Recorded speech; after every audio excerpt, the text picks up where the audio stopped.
Oke,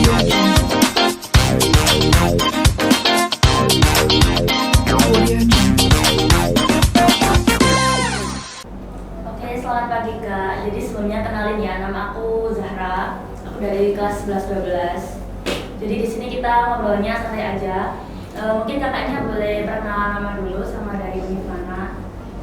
Halo, aku Novan Akbar Duyanto dari Universitas Negeri Surabaya, alumni Sema Batik angkatan tahun 2022.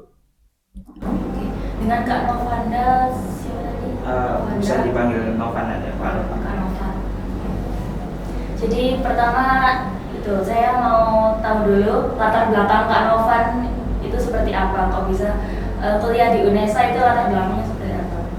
Oke, jadi dulu aku di Sema Batik kelas 12 IPA 2, terus linjur ke jurusan Oh, manajemen. Jadi agak menantang diri untuk linjur karena dari IPA ke Sosum, Rukun Sosum, yaitu manajemen. Terus kebetulan juga aku di sini di UNESA alhamdulillah dapat beasiswa Kartu Indonesia Pintar Kuliah. Jadi itu juga lumayan prestasi buat aku. berarti itu masuknya pakai SNBT ya? Ya, UTBK karena dulu SNBT ketolak juga. Oh, tapi sebelumnya sempat nyoba SNBP. Ya, karena aku dulu cuman eligible 20 sih, jadi nggak Nah, terlalu iya tinggi. sih. Meskipun eligible tinggi pun kalau lintas jurusan Agak kan mungkin susah ya. susah ya. Iya. Iya. Terus selanjutnya caranya masuk UNESA lewat SNBT sama KIP itu yang seperti apa sih Kak? Kalau KIP sih sebelum UTBK kalian harus daftar dulu di website. Jadi website Hmm. KIP kuliah search aja di Google, terus apply di sana. Meskipun kalian dulu SMP SMA belum sempet atau belum dapat KIP, kalian bisa tetap apply kok. Jadi dari website dulu nanti disinkronin ke website UTBK. Jadi nanti kalian otomatis UTBK-nya gratis. Kan seharusnya kan Oh bayar kan. iya. Kayak 300 berapa dulu tahun 2022. Oh, Oh iya, sebelumnya kalau SNBT itu kan pastinya tes tulis ya. Terus sedangkan kakaknya itu dari jurusan IPA, terus pindah ke jurusan IPS, Iya, manajemen ya kan Kak? manajemennya. Nah itu berarti kakaknya tuh full otodidak atau mungkin ambil bimbel? atau seperti apa, Kak? Kalau aku dulu kan karena yang pertama keterbatasan ekonomi, jadi aku ngetrik sama teman aku beli ruang guru intensif 1 bulan UTBK, tapi dibagi dua. Hmm. Jadi kita belajarnya Jadi satu akun ganti-gantian, gitu. iya satu akun ganti-gantian. Terus sama beli buku ini SKS Soshum, sistem kebut semalam yang warna kuning kalau nggak salah ya. Itu cuma berapa ya? 60.000. Kalau boleh tahu skor UTBK-nya berapa, Kak? Aku nggak terlalu tinggi sih. Berapa? 590-an sekian gitu. Hmm. Itu Jadi termasuk bagus sih, Kak. Kalau ya buat linjur ya. alhamdulillah. Ketolong di bahasa Inggris sih kemarin soalnya eh, matematika aku kurang, tapi ketolong di bahasa Inggris. Hmm. Tapi alhamdulillahnya sih masuk ya. Ya, Kemudian aku dengar-dengar Kak Novan itu sempat beberapa kali pertukaran pelajar. Kalau nggak salah 4 kali ya Kak. iya benar. Nah boleh ceritain itu pertukaran pelajarnya kemana aja, terus kegiatannya tuh ngapain aja sih Kak kalau pertukaran pelajar itu? Oke, yang pertama itu di FEB UGM, namanya Global Summer Week FEB UGM tahun 2024. Itu kegiatannya kita lebih kayak bantuin UMKM di Jogja, di Gunung Kidul untuk rebranding, terus kayak bantu mereka nyelesain problem yang ada di sana kayak entah itu administrasinya, finance-nya. Jadi kita bantuin evaluasi dan juga buat mereka lebih bagus untuk kedepannya. Terus yang kedua itu program NUS Startup Ecosystem Exposure Indonesia, itu kolaborasi sama Universitas Tarumanegara di Jakarta.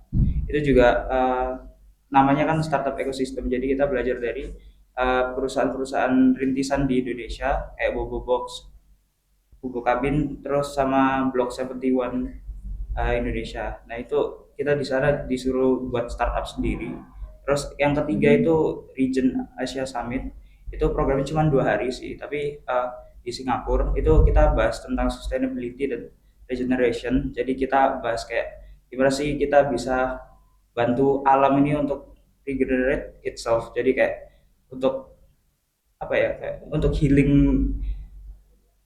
lingkungannya. Kita harus bantu Oh. lingkungan itu kan sekarang kan udah agak rusak kan. Iya, iya. Jadi kayak itu jadi concern kita di sana. Terus yang terakhir itu Asian Undergraduate Symposium 2025 itu di NUS di Singapura juga. Programnya 2 minggu. Jadi ini program ini sister program sama yang RAS itu tadi, yang Region Asia Summit. Nah, itu jadi di sana kita belajar tentang gimana sih Singapura itu sebagai negara itu bisa kayak seefisien dan sebagus ini gitu. Terus itu pesertanya dari negara-negara ASEAN dan juga Asia. Jadi ada dari India, Korea, Jepang, terus kayak Kambodia gitu-gitu. Berarti dari 4 pertukaran pelajar itu di antaranya itu ada 2 di dalam negeri, kemudian 2 di luar negeri Ya, di Singapura. Keren banget. Alhamdulillah, dan juga semuanya fully funded. Jadi tinggal kayak biaya living cost sama pesawatnya Jadi sih. sudah dibayarin dari sananya gitu. Ya, jadi kayak dorm, makan kayak makan siang, makan sarapan juga di cover. Ada rencana buat nambah pertukaran pelajar lagi nggak, apa masih apa sudah nggak bisa gitu Kak? Sebenarnya bisa, tapi Bisa. agak ini ya, soalnya kejar waktu karena skripsian juga. Oh iya. Tapi minta doanya aja, soalnya kan kemarin dari yang Singapura itu ada kita bikin project. Itu kalau menang 10 project dari 40 itu bisa dapat pendanaan $5.000, sekitar kayak 80-90 juta sekian. Jadi itu programnya juga di Thailand, fokus negaranya. Jadi kalau misalnya menang, insya Allah Thailand. Iya, semoga menang ya, Kak. Ya, bismillah. Oh ya, kemudian di setiap peristiwa, di setiap kehidupan orang itu kan pasti ada unforgettable moment, yaitu momen paling berkesan. Nah, kalau buat kakak pada saat dari keempat pertukaran pelajar ini, ada nggak sih momen paling berkesan dan nggak terlupakan buat kakak? Kalau aku sendiri pastinya waktu kenalan sama teman-teman waktu pertukaran belajar sih, karena benar-benar kayak ketemu orang-orang hebat, benar-benar ketemu CEO, terus ketemu kayak delegasi. Ada teman aku itu kemarin berangkat ke USA, dia itu representasi Singapura untuk Apple WWDC di Cupertino, US. Jadi kayak tahu brand Apple kan, itu Oh iya. event tahunannya mereka dan itu benar-benar prestis. Terus ada juga yang kemarin teman aku action ke Swiss, terus ke menang juga kompetisi bergengsi di US juga. Jadi benar-benar kayak termotivasi sama teman-teman yang hebat-hebat juga. Dan juga enaknya itu benar-benar kayak kemarin ke Singapura, temanku kan banyak anak Singapura dari exchange sebelumnya. Jadi benar-benar kayak diajakin main, terus setiap hari di traktir kadang gitu juga. Jadi enak sih punya teman banyak dari Indonesia maupun dari internasional juga. Kayaknya seru banget ya Kak. Seru. Terus selanjutnya di samping dari pertukaran pelajar, kemudian ada kegiatan kuliah sudah pasti ya. Nah itu apakah kakak juga mengikuti seperti kayak organisasi, mungkin kayak himpunan mahasiswa atau seperti apa gitu Kak? Ya, Untuk saat ini. kalau saat ini aku udah off organisasi semua, tapi Oh. waktu maba sampai semester 5 itu aktif di dalam dan di luar kampus. Jadi dari semester 1 aku magang di DPM, terus ikut hima, terus ikut volunteer di kantor urusan internasional UNESA di rektorat. Jadi udah nyoba semua dan juga udah katam lah, jadi waktunya istirahat lah. Berarti waktu berorganisasi itu sudah melakukan pertukaran pelajar apa masih belum? Ya, jadi kayak mulai dari semester 4 sih aku. Semester 4 apa 5 ya? Ya itu. Berarti Mulai sekarang sudah semester 7, masih 7 ya. Oh, lagi mau skripsi ya? Iya, skripsi. Terus cara menyeimbangkan antara kegiatan kuliah, terus pertukaran pelajar sama organisasi itu gimana Kak? Kalau Maksudnya sibuk. ya, aku sih kalau pertukaran pelajar aku biasanya di akhir-akhir semester. Jadi setelah selesai akademik, jadi kayak udah selesai ujian dan lain-lain kan stres tuh. Terus Iya. healingnya healingnya exchange. keren. Ya kayak Healingnya beda ya. exchange-nya itu holiday berbentuk exchange. Jadi Hmm. dibayarin kampus, happy. Jadi seru sih. Kemudian di antara pencapaian-pencapaiannya kakak itu pasti kan pasti ada sih motivasi dari mungkin dari beberapa orang. Nah, motivasi kakak apa itu? Motivasi kakak itu apa kalau buat jadi mahasiswa yang berprestasi itu? Kalau nggak tahu tentang berprestasi atau enggak ya, tapi kalau aku sendiri selalu megang prinsip aku yang yaitu kayak network is net worth. Jadi kenalanmu itu hartamu gitu. Karena kan kita nggak tahu kan, Relasi. kayak teman kita itu di masa depan itu jadi siapa, jadi seperti apa. Jadi kayak aku pernah kenalan sama teman aku di exchange itu bener-bener kita duduk samping-sampingan, cuman 5 detik kita kenalan, tukeran IG, udah kita ke kelompok kita masing-masing. Tapi waktu itu aku pernah daftar magang di Nestle di Jakarta itu sampai lolos interview. Terus aku juga tanya-tanya ke Mas ini karena dia kebetulan juga magang di Nestle, jadi kan kita kan nggak tahu sih kayak sekecil halo Oh hai iya, kenalan berarti gitu relasi bisa. itu penting banget sih Kak, Relasi buat itu penting banget bener. masa kuliah. Kemudian berhubungan dengan relasi ya. Nah, ada nggak sih kayak dibalik berprestasinya Kak Novan ini, apakah ada sosok-sosok yang sudah mensupport dan itu berkesan banget buat kakak? Mungkin dari sahabat atau mungkin dari keluarga atau mungkin bahkan dari guru-guru di Semangat ini. Pastinya support utama datang dari keluarga benar-benar kayak karena kan aku juga KIP, jadi kan benar-benar sumber dayanya terbatas, jadi benar-benar disupport sama keluarga juga. Terus dari guru-guru juga sangat suportif, dari wali kelas aku yang kelas 12 Bu Lastri, terus juga Bu Ani juga waktu kayak daftar kuliah benar-benar beliau kayak nanyain terus kayak konfirmasi, bantuin kita kayak kamu yakin apa enggak pilih jurusan ini kampus ini gitu-gitu. Jadi terima kasih buat guru-guru dan juga keluarga juga, serta ya teman-teman juga yang selalu suportif karena kadang kadang kan kewalahan jadi tetap dibantu juga. Jadi pasti dibalik dibalik prestasi-prestasinya Kak Novan itu pasti banyak yang mensupport juga. Ya, Itu Kak, mungkin ada kayak sahabat atau kenalan-kenalan yang juga mendukung dalam prestasi itu. kalau aku sih siapa ya, banyak sih teman-teman yang kayak selalu support, tapi aku juga selalu kayak ngajakin mereka juga ikut, mungkin ke adik-adik tingkatku yang waktu ikut program juga di Jakarta benar-benar bantuin juga waktu di sana. Jadi kita benar-benar have fun dan juga dapat teman banyak dari situ. Terus mereka benar-benar suportif juga kayak nanyain gimana kak, aman kak, gitu-gitu. Aku juga kayak tanyain mereka gimana kalian udah dapat temen apa belum. Berarti keren ya Kak. Awalnya emang salah jurusan di IPA, kemudian pindah ke jurusan IPS, tapi bisa seberhasil ini tuh sebuah pencapaian sih Kak, keren banget. Terima kasih. Nah, kemudian ini pertanyaan spesial ya dari saya. Sebenarnya itu nggak ada di skrip, tapi saya pengen tanya, kalau misal kakak pengen mengulang waktu, mungkin jadi anak SMA lagi kelas 1 ya. Nah itu kakak pengen lakukan apa? Apakah akan tetap memilih jurusan IPA atau mungkin memang pengen dari awal tuh pengennya IPS? Kalau aku sih dulu jujur sebenarnya bukan dua-duanya, karena aku sebenarnya suka bahasa Inggris. Jadi karena kan di Bayangkari nggak ada bahasa, jadi ya udah IPA. Terus kalau misalnya mau ngulangin, mungkin aku bakal lebih belajar yang lebih giat, entah itu di IPA IPS karena kan sekarang campur ya. Jadi Iya. benar-benar dari dari SMA kelas 1 itu benar-benar belajar terus kayak benar-benar bagusin nilai. Karena sebenarnya beasiswa itu banyak.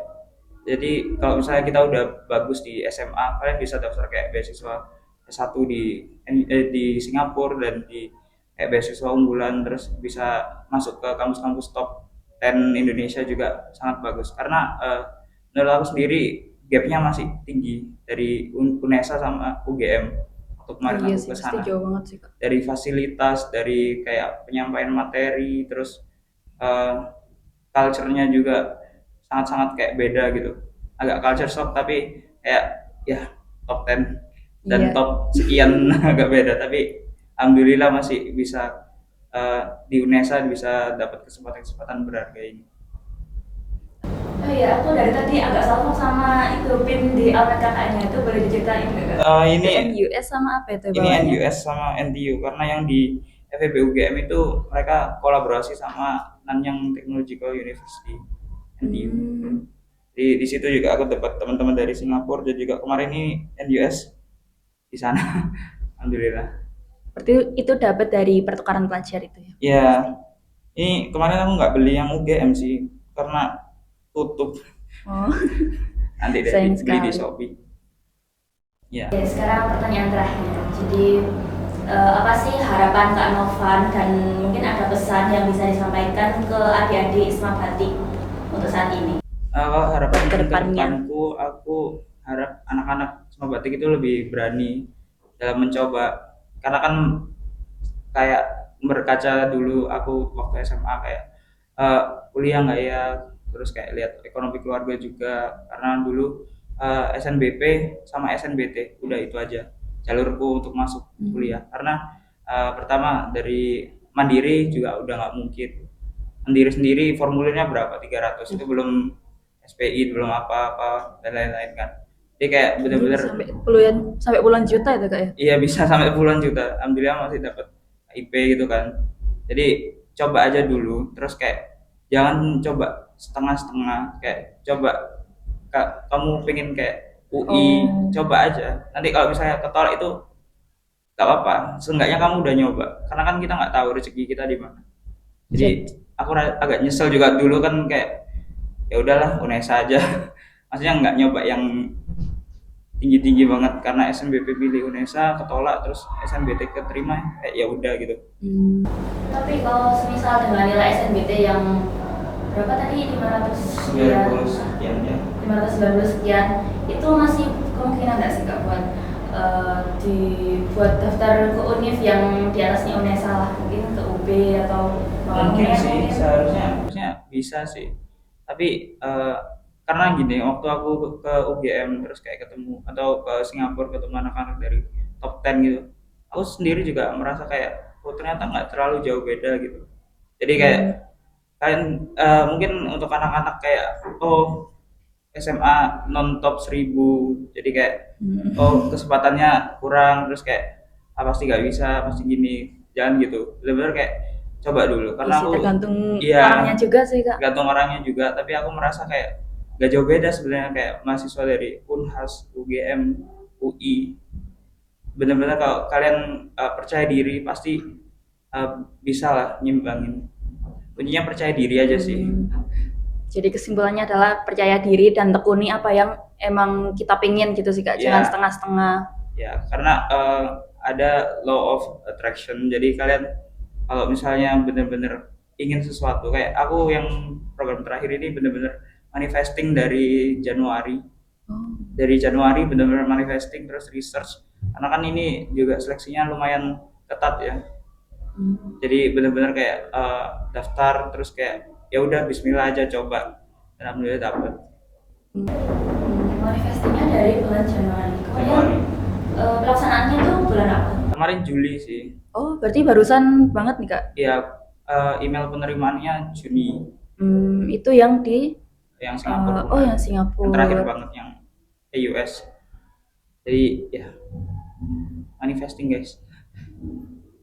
Ya. Oke, jadi terima kasih buat Kak Novan sudah bersedia datang ke studi podcast kami. Terima kasih juga atas jawaban-jawabannya. Kemudian info-info buat seputar perkuliahan itu mungkin nanti bakal sangat berharga buat kita, Boleh, sangat boleh. bermanfaat. Nah, terima kasih ya Kak sudah menyempatkan waktunya. Sama-sama. Semoga Kak Novan juga kedepannya nggak lagi skripsi ya Kak. Skripsi Semoga ya. skripsinya lancar, semoga Amin. segera lulus. Amin. Oke. Mungkin buat adik-adik Magastik atau yang lain-lain kalau misalnya tanya-tanya seputar UNESA atau beasiswa gitu bisa ke Instagram aku aja nanti bisa dicantumin aja di Oh iya. di deskripsi di bawah ini. Ya, ya. Terima kasih. Oke, baik. Terima kasih buat kalian yang udah nonton sampai habis. Podcast kali ini seru banget karena narasumber kita luar biasa ya, hebat banget ya guys. Jadi sampai jumpa di Magastik Podcast episode selanjutnya.